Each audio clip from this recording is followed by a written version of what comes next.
Fremont.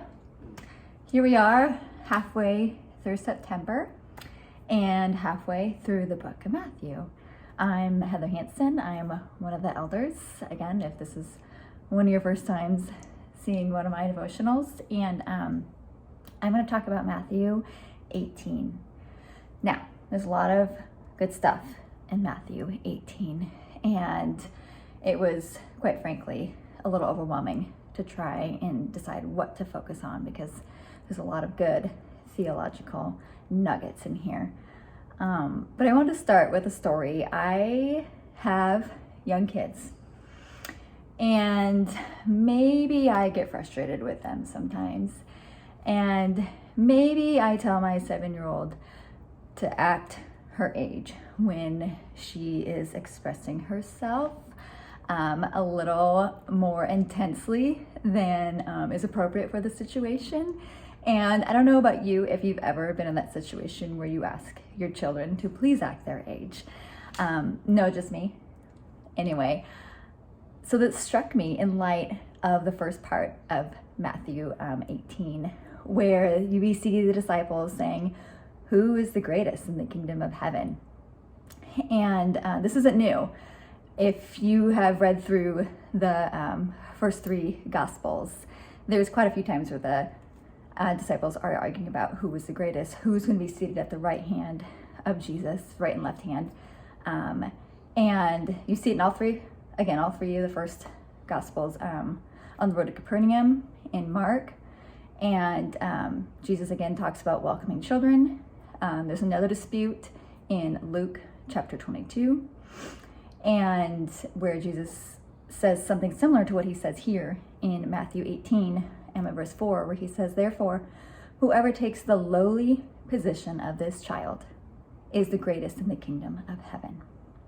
Now, this idea of lowly, it wouldn't have been lost on the disciples or the audience, Matthew's audience of the day. We see this idea of the last being first and the servant being the greatest, even in the Old Testament.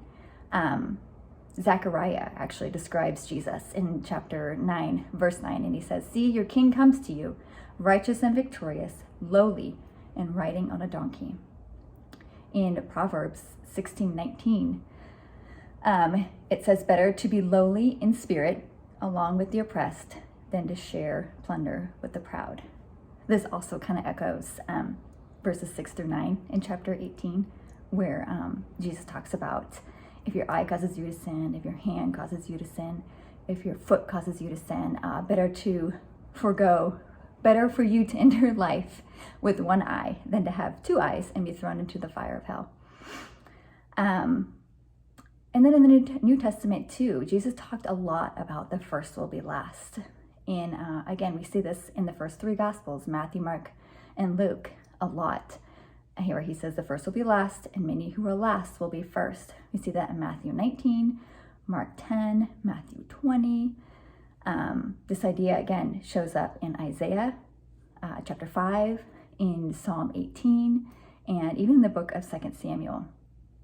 And in one of the more famous speeches that Jesus gives, the Beatitudes, he says, "Blessed are the meek," and that's in chapter 5, verse 5. And so this idea of having an attitude of a lowly, a meek, a humble child, Jesus places great weight on that.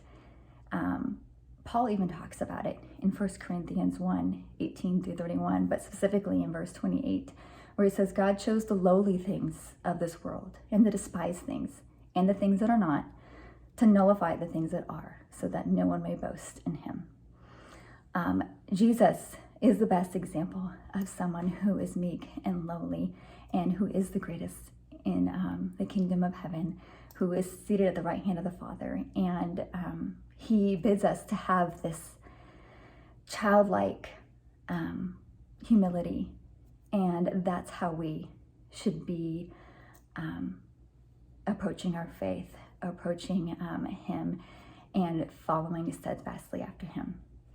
Hope you guys have a great day. Again, that's Matthew chapter 18, just that first little nugget. Don't forget to read the rest. There's a bunch more, and I will see you next time.